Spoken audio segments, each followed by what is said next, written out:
বিদেশ থেকে লোক ফেরত আনার কবজ ও দোয়া। নিয়ম: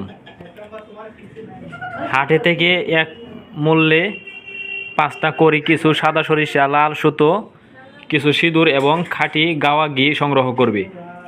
এরপর সাদা পরিষ্কার কাপড়ের উপর এই কবচটি সিঁদুর এবং ঘি মিশিয়ে ওই কালি দ্বারা অঙ্কন করবে।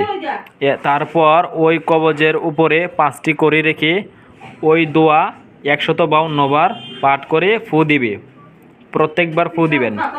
যত বারই ফু দিবে তত বারই একটা করে শস্য কবচের উপর নিক্ষেপ করবে।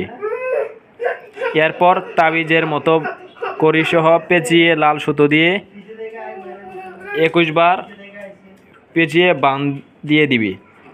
এরপর পুকুরের মাঝখানে ডুবিয়ে দিয়ে আসবে।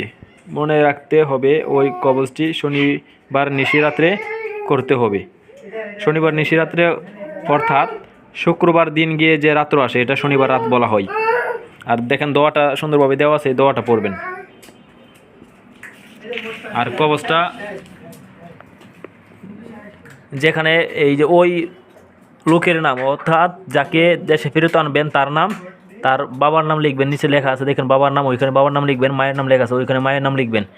এই সুন্দরভাবে এই কবচটা লিখবেন।